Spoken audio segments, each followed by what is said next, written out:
You're listening to Jake Scott and Ben Anderson. Let's lock in. On 97.5, the KSL Sports Zone. Jake and Ben, 97.5, the KSL Sports Zone. Enjoy the Spanish Fork Wings and Wheels Air Show going down this Saturday at the Spanish Fork Airport. Over 15 World War II aircraft will be on display. Many will offer rides and walkthroughs this Saturday from 9 to 4 at the Spanish Fork Airport. Ben, real quick before we jump back to college football, I just saw this, that they're releasing photos of the new cast for new/old cast for the new Spaceballs movie, which is coming up, which I had no idea that they were making another Spaceballs. How old is Mel Brooks? He's 99. And is he directing it? He's certainly involved. He's in it. I don't know if he's directing it. He's definitely involved. But he's in it. He probably had something to do with the writing of it, I'm sure. But Rick Moranis is coming out of retirement. It's his first movie in 30 years. But usually movies I love that get reheated 30 years or 40 years later or whatever, I just dread because I know it's just going to suck. Is that going to be the case with this? Did you watch the new Naked Gun yet? Is it just going to suck? No, I haven't. It's pretty And funny. you told me it was pretty good. It's pretty funny. I think it'll be enough to tickle your fancy. No, this is going to be terrible. But yeah, this could be awful. I don't know, because parody movies, I think, are easier to do again. Like, speaking of the Naked Gun, right? Like, you could do 3 Naked Guns. They're just parodying other things in the pop culture and making silly jokes, right? Like Spaceballs is just poking fun at Star Wars the whole time. And you can do that, right? You can replicate that, especially with all the new Star Wars content. Well, like the scary movies or whatever. Yeah. Like those, I feel like maybe this one has a chance. That's all I'm saying.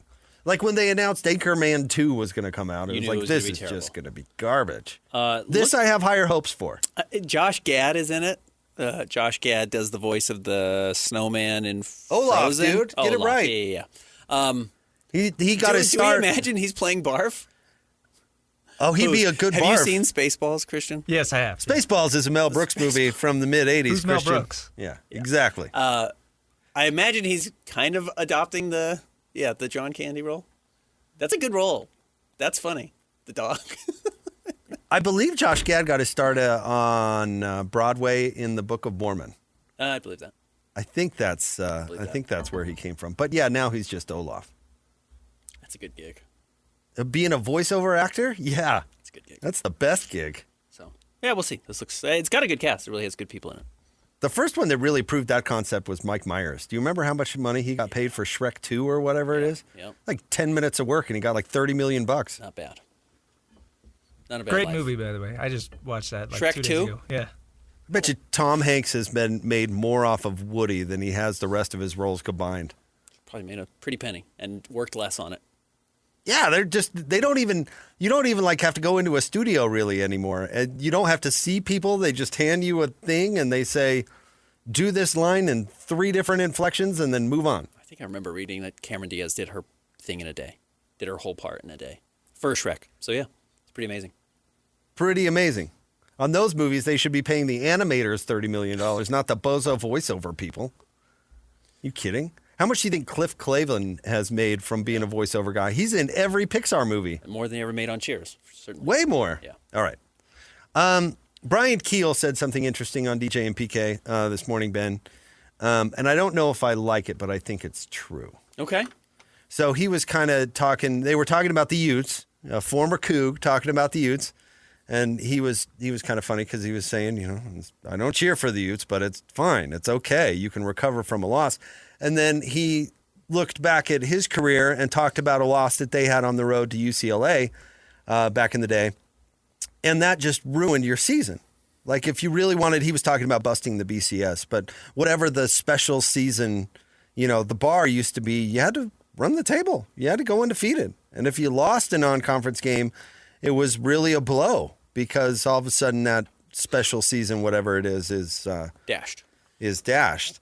And he was talking about how he's actually jealous of players today because they can have one of those losses and still pick it back up and accomplish what they want to accomplish for the season. So from a player perspective, I can certainly see why he would feel that way. From a fan perspective, I used to love it the old way when every game was live or die. From a national college football fan perspective, and I know this was never the majority opinion, but I love that. I love that all 12 games were truly live or die special games. And then you could play for more after, like conference title and then bowl eligibility and all that stuff. I don't know. I don't know if I like the theory in college football of, a retake, I guess. Or that you can lose all these games and still have a quote-unquote special season. It seems like there's less on the line. I agree, and I agree in part. I have said lots of times I think the college football playoff has ruined college football. I just don't really enjoy the sport all that much anymore, and that's a part of the reason. But yeah, where I disagree is that I hated BYU and Independence because the second you lost a game, you were completely irrelevant.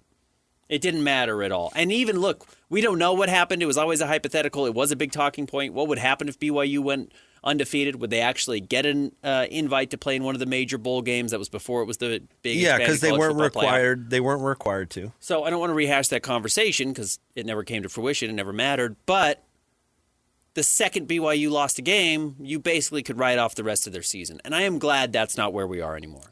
I think Utah in 2022, losing to UCLA, losing to Oregon, they opened the season with the loss to Florida, and still backing their way, and they absolutely did, but backing their way into the Rose Bowl made that a more fun season than if you had just written off the season after game 1 in a loss to Florida or game 5 in a loss to UCLA. So in that sense, I disagree with you and agree with Brian Keel that I like that you still have a chance.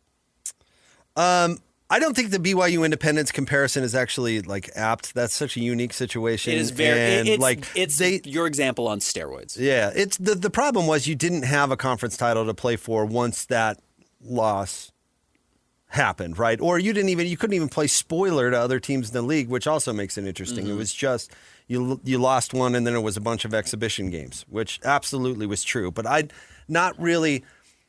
Let's see. Utah should have, no, I don't want to dive into your example there necessarily either. You're looking at it from somebody who follows Utah, that made it more entertaining for you. Correct. I'm looking at it from an overall college football, I'm a college football fan perspective. The word you said that matters is you said national college football perspective. Right. That's right. I agree with you. The big picture, when I'm watching teams that I'm not invested in, and invested meaning not emotionally, but that I talk about every day on the radio. I don't talk about Alabama every day. I don't talk about Florida every day. Florida's a bad example, but Alabama's actually a really interesting example right now. Have they already lost 2 games? Yeah. 1 game? Whatever it is, with whatever it is, 10 weeks left in the season, 9 weeks left in the season, push comes to shove, if Alabama's on a hot streak, they're going to be in the conversation to make the playoff. Meaning what happened early in this year just didn't matter at all. Their bad loss early in the season to South Florida? Who beat them? I can't remember. No, that was Florida State. Florida State beat them. That's their only loss. That won't matter at the end of the year at all. They will get into the playoff because of the brand name. I guess getting back to maybe your Utah example of a 3-loss team backing their way into the Rose Bowl, that's fine, but that team shouldn't be eligible for a national championship. Okay. And now they will be. Now they will be. And I don't like that because that made those games, even though they lost, again, I don't care if they win or they lose, it made those games less consequential. Mm-hmm. And I thought that was part of the magic of college football is that every game was consequential. Every single one.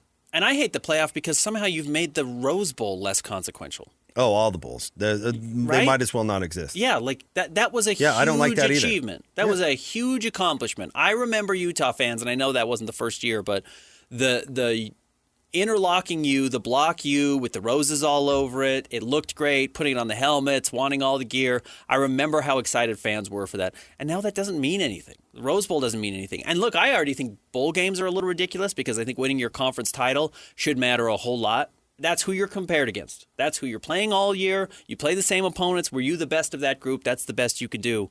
I wish we valued that more. We don't.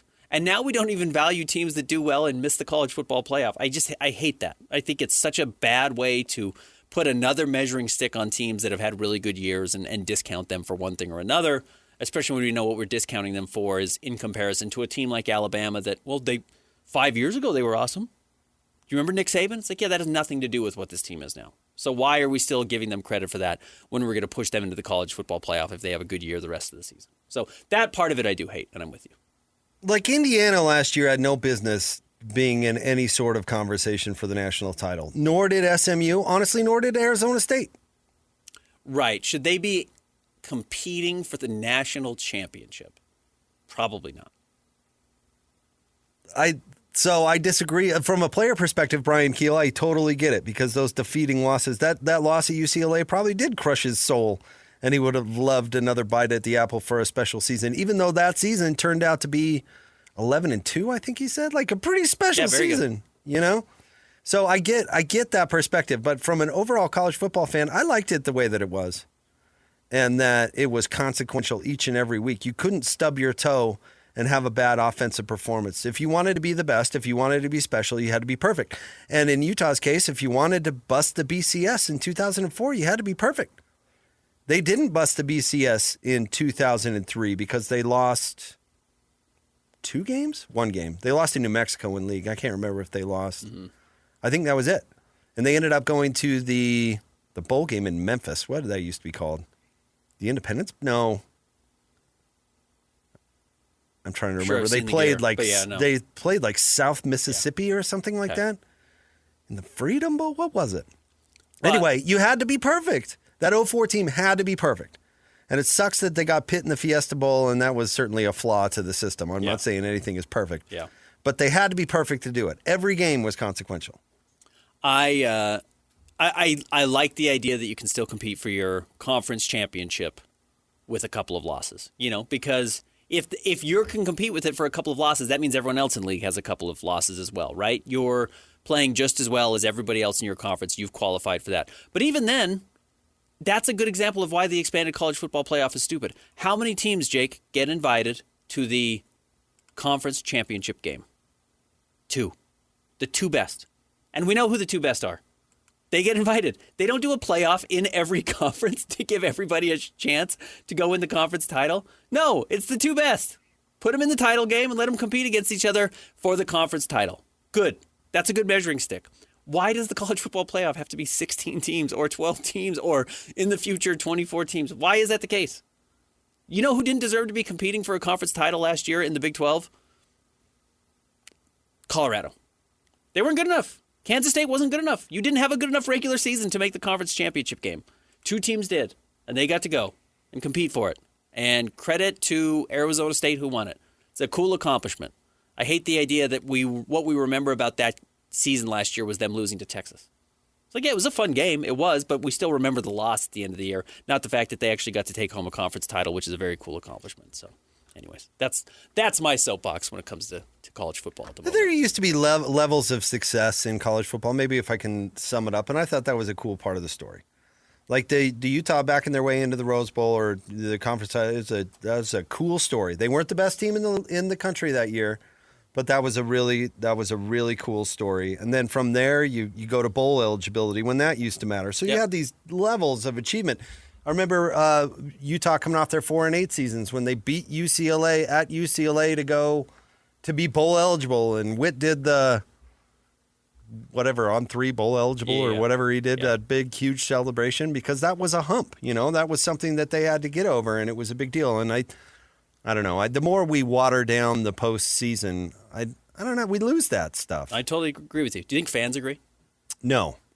I think fans want to see their teams have as many chances to succeed as possible. But I don't think that's necessarily better for the health of the overall sport. And you know what? If you wanted to circle Utah fans specifically, I would understand it. There's a real argument the 04 Utah team should have had an opportunity to compete for a championship.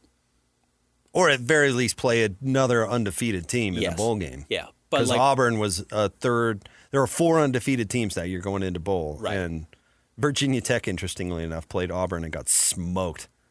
Jason Campbell was the quarterback of that Auburn team. Remember him in college? He was awesome. So if you wanted to have that argument, I would listen. I get it. And I think it's a legitimate argument. I really do. There was a point where the BCS and the too small, there was no playoff at all, just the championship game, did probably keep too many teams out of an opportunity to compete for it. And Utah has been on the wrong end of that one time. Not a whole lot of teams can actually make that argument historically. There have not been many teams who have had special seasons the way Utah was special that year. Well, you can make an argument 08. 08 as well, yeah. Yeah. Yeah, I mean, Utah is a very specific example of a team that was extraordinarily good, had some of those perfect seasons, and never really got to see how good. That happened to Boise. It happened to TCU. Boise State, I get it. Yeah, Boise State did it, TCU. But that again, we're talking about 4 teams. I mean, like, you're not putting Hawaii in that group when they went undefeated.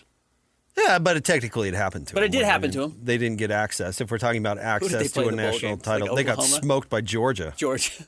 Beat them by like 40. Yeah. Who was the quarterback? Colt Brennan? Colt Brennan, yeah. Rest his soul. I think Yeah, he's passed. He is passed. It's a terrible story. But, yeah. He was a great quarterback. He was a great college Just quarterback. not in the Sugar Bowl. No, he wasn't. He was not. Not great. But again, you're picking 5 or 6 teams historically that have been wronged. I actually go back to the original bowl thing where your conference champion goes to the Rose Bowl or the Orange Bowl or whatever.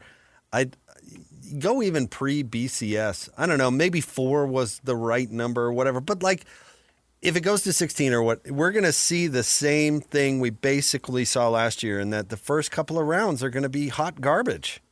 And like we said, how is SMU in over BYU? Yeah. How is that possible? You have the exact same record and BYU beat them head-to-head and SMU gets in? And they were in similar leagues. I mean, it's not. It doesn't make any sense. So the more access you give, the more complaints are valid of who didn't make it. So yeah, go back to it being ultra elite. 2 teams, 4 teams. That's about it. Yeah. So just not. I don't know. From a player perspective, I get it. You want another bite of the apple to have a special season or whatever. But it doesn't do it for me as a fan. Got to be perfect. Every game used to matter. Yeah, and not to beat a dead horse, but yeah, to define a special season. That's where it also becomes. I think winning a conference title is a very, very special season, and I think we've killed the value of that a little bit. Like, I agree. I think we have undercut Utah winning the Pac-12 twice because they didn't win the Rose Bowls this year. Who cares? Still won the Beat league. USC in the conference championship game. That's insane. Well, the softest USC team in history, Sure, but still. but if you had, I mean, you remember the conversation when Utah was joining the Pac-12 was, can you believe Oregon's going to come to town? Can you believe Washington and USC are going to come to town? Yeah. You're going to get to go play in those buildings? And you beat one of them, and you beat 2 of those teams in conference championship games. It's like, yeah, that was awesome. Those were huge, highly televised games. That Oregon game was insane in the conference championship game. So to diminish those because Utah didn't have success in the Rose Bowl, is terrible. Easy there, Ben. I can't speak for everybody. As far as as far as BYU goes, there. to your point on independence, like, it doesn't apply to BYU any of this because they're just happy to have a conference title to play for, and that means a ton after the desert of independence, where you played a bunch of exhibition games. Now you at least can. I mean, it was fun to watch BYU compete for the title last year. Absolutely. It was First huge. time that has happened in a long time. Yep. All right, stay tuned. We'll have more Jake and Ben coming up next. 97.5, the KSL Sports Zone. Nobody gets you ready for Utah football more than the KSL Sports Zone. Ready? Kyle Whittingham and the Utes hit the road for a battle against West Virginia. Your home for the best coverage of Utah football is right here on 97.5, the KSL Sports Zone. You're listening to Jake Scott and Ben Anderson on 97.5, the KSL Sports Zone. Yeah, I just want to say, Jake and Ben, I understand your logic and your perspective of how it's better for the sport, but honestly, it's really not to have the perfect teams playing for the national championship. Because if you look at college sports, especially March Madness, the NCAA tournament is one of the best things in sports, not just in basketball, not just in college basketball, but in all sports. And so the more teams you give chances to have that story be told, the underdog story of giving them a chance, a shot at a championship, the more people are going to love it, the more the players are going to want to play for it. It just makes more sense. I don't know why you'd want to eliminate that from college football, from any sport. That's why we play the sports. They have college conference tournaments. They have the tournament of 64 teams. I say the more teams, the better. All right, that was a call in from, who was that from, Christian? Call in from Ty. We appreciate you, Ty, making your voice heard via the call-in feature at the KSL Sport on the KSL Sports app. And I'm actually glad, even though I don't agree with Ty, I'm glad he brought that up because, Ben, even great things have byproducts, right? I can't believe I'm bringing this up, but do you ever seen the South Park where Randy wants to get a medical marijuana card, and so he radiates himself and basically gives himself cancer to get, It's just the stupidest show of all time. It's so stupid, but it's so relevant, right? If to get one thing that he considers good, there's a byproduct that maybe is his pathway is maybe not so great, right? I truly enjoy filling out a bracket. I truly enjoy the NCAA tournament. But what is the byproduct of the NCAA tournament? What is the downside for such a great event? Nobody cares about college basketball at all until March. Yeah. Until maybe the conference tournaments. Yeah. And like Ken Pomeroy and like Jake Hatch are the only two people watching college basketball until March. Shout out Jake Hatch. Yeah, I don't know why I'm picking on Hatch, but he's, Hatch watches a lot of sports. Yeah. College basketball is not interesting until March, unless you are Ken Pomeroy. It's just not. It's not compelling. One part of college football that was so magic is it was compelling from week 1 until the end of bowl season because of the conversation we were just having. Well, so yes, 3 weeks in March are really compelling in college basketball. But what's the byproduct of that? Nobody cares about the rest of the season. The rest of the season is like 4 months long. 2 pieces. And again, I think the call's great. I think the argument's great. Anybody can call in. Yeah, call in. We love it. We're not hating on anybody. Ty, thanks for listening, bro. Okay, what did you say you liked about college football that is missing now? That every week mattered, right? Right. Because if you lost, you were eliminated. Tell me how the college basketball tournament works. Tell me how March Madness works. If you win, you get to keep playing? You do not. So it is single elimination. The single elimination just starts week 1 in college football. It was the March Madness tournament for 12 straight weeks. Great point. That's exactly what it was. Great point.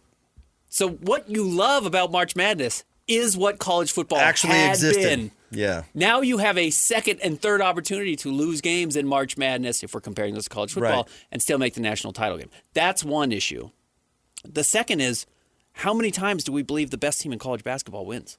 Rarely. Now, UConn wins it back-to-back years. Really hard to argue with. That's a great team. And it was different teams, but they won it back-to-back years. You can say there was something special. Yeah, Larry there. Johnson at UNLV. Florida and back-to-back years. Yeah, right. It happens. It does happen, but it doesn't always happen. It doesn't always happen. Not even close. No. So, and maybe some people think that's a strength.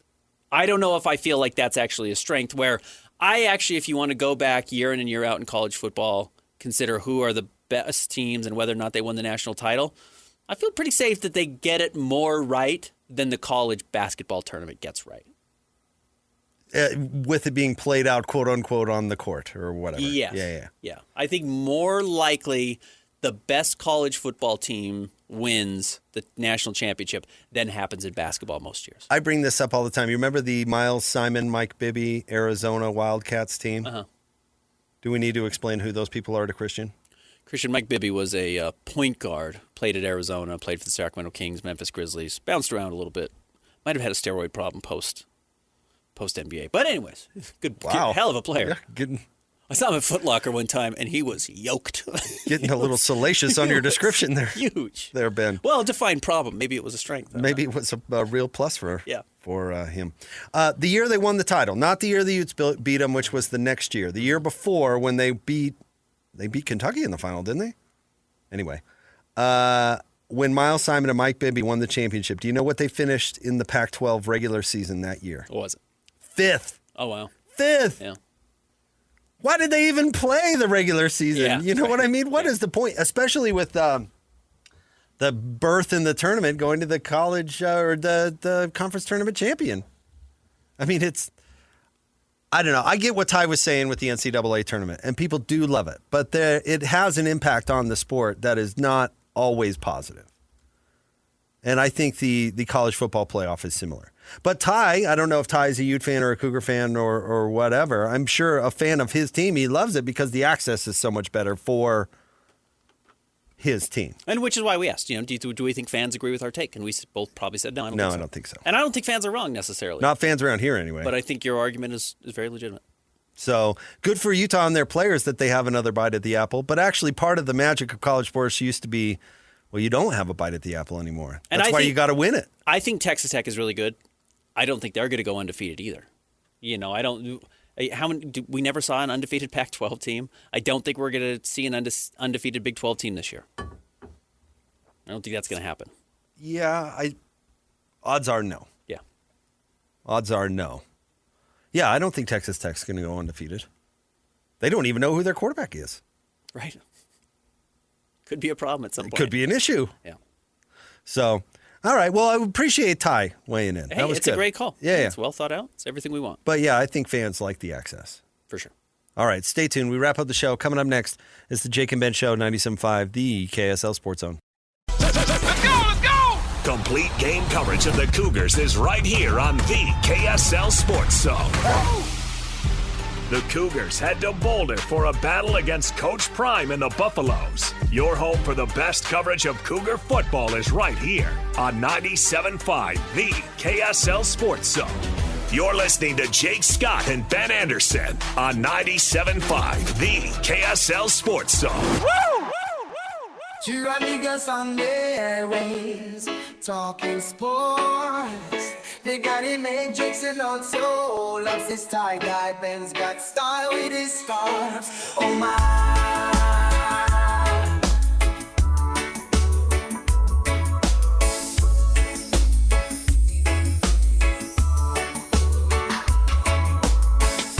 From the islands to the basketball courts, they bring me engaging their thoughts. Kids got wisdom beyond his years. Ben's got stories to make you cheer. Jake and Ben, 97.5, the KSL Sports Zone. This segment brought to you by Peach Doors and Windows. Amazing home transformations begin with Peach, where 5-star reviews are the norm. Call them today for your free in-home estimate, 801-566-1255. Ben, we've gotten some interesting response on the Snap Talk Okay. from our conversation. College football. It started from, if you didn't hear Brian Keel with DJ and PK this morning, it was very good. But he was talking about how he's jealous of players now that they can lose a tough game like Utah lost to Texas Tech and still have an opportunity to have a special season. And you and I were kind of debating, and we agree on this one, interestingly enough, on whether it was better before, when if you lost your special season was out of reach, or whether it's better now. Uh-huh.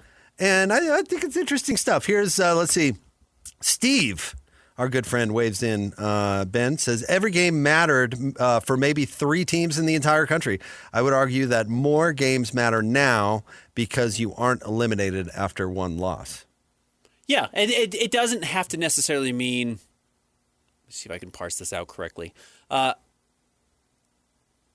More games can mean more, even if losing doesn't mean as much as it once did. I do think that's true. I do think you can thread that needle, but I totally buy your argument that week 4 does not matter what it once did. Week 4 used to matter the way we talk about week 10, week 11 games now. Because, and one of the things I hate is just like, we just get so obsessed with like, well, if they get this run of 6 straight wins at the second half of the season, that's really what's going to matter because they're going to be ranked and then they're going to be undefeated. And you just assume that all these teams in front of them are going to lose because teams have to lose. And then they'll make the college football playoff that way. I really kind of hate looking at it from that perspective of like, well, if their schedule lines up correctly for 6 straight wins at the end of the year, then they get that opportunity. You're right. Those games do start to matter more, but every game used to have that importance. So he's saying there are more games that matter, which I could kind of buy into. But by that, I'm going with your NCAA tournament comparison for a second because I thought it was a good one. If there was a loser's bracket in the NCAA tournament, that would technically create more games that mattered. Yes. But would that improve the product? Right. Yes, that's a good point. And look, I don't think you are either swearing by the old system or said it was without flaws or think it was the best, the perfect way to do it. But again, it's the cat in the wall. It's just, you're just you continue to try and fix something that is just naturally imperfect. There's 130 teams. They can't all play each other. So you're not going to ever have a perfect measuring stick of who matches up with who. Ever. Andrew weighs in, our friend. He says, to play devil's advocate, the national champion Ohio State wouldn't have made the playoffs if they didn't expand because of their early losses. I like the expansion because more teams have the opportunity to compete for a championship. My point exactly. Ohio State's loss to Michigan last year didn't matter at all. It didn't. It didn't make one bit of difference. That might as well have been an exhibition game. Mm-hmm. You want to talk about rivalry games mattering or every game mattering. That game quite literally did not matter. They still got in and they still won the national title. I liked it when that game mattered. You have to beat your rival. You have to beat Michigan. Yeah. If you want to be a national champion, you've got to beat Michigan. That was not the case last year. So I hear what you're saying, Andrew, but I don't think Ohio State should have had an opportunity to be national champions last year. Yeah. Let's do some call-ins. Who are we doing first, Christian? Here's Ryan. I agree with the previous call-in and disagree with you guys. I think one of the great fallacies of college sports, college football in particular, is that the field should be curated so that the consensus quote-unquote best team should win the national championship. That isn't the point of sports. The point of sports isn't so that the best person always wins. The point of sports is so that you have the opportunity to go out and prove yourself against other competition. Just because you're the best, not the best team on paper, doesn't mean you shouldn't be given the opportunity to beat the team that is the best on paper. Think of Utah and Alabama. Utah gets the opportunity to blow the doors off Alabama, and they could be rewarded with another game in a situation like that. The point isn't to be the best team. The point is to win the championship. And if you win the national championship, you are the best team in sports. Like that? You know what? I appreciate the call in again, Ryan. No, I think his done. argument is correct. But here's where I disagree. No, well, go okay. ahead. You keep going. No, go ahead. Here's where you disagree.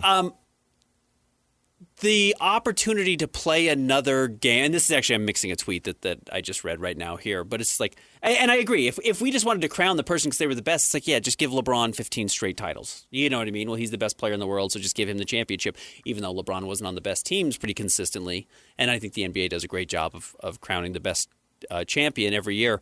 But if you want to have your opinion that it's not about finding the best, it's about, I guess, who wins that day specifically, you can have that argument. I don't have a problem with that. You and I are not arguing about best team on paper. That is not the argument that we are making. We're talking about games mattering. And games, you're talking about win it on the field. So are we. We're just talking about how week 4 used to actually matter, and now week 4 doesn't matter anymore. Yeah, you've compressed the value of the games at the end of the season versus spreading them more equally from week 1. Throughout the entire thing. Yeah.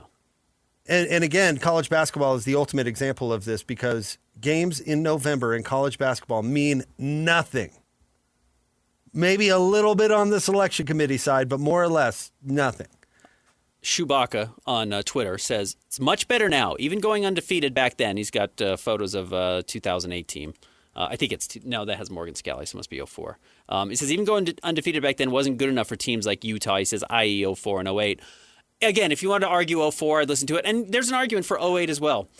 What I would also counter is is 2008 not the greatest moment in your team's history? Like, some of the best thing is that you didn't have to go play Florida the next week, right? You do have the ability to be like, would have been nice, though. What if we got that opportunity?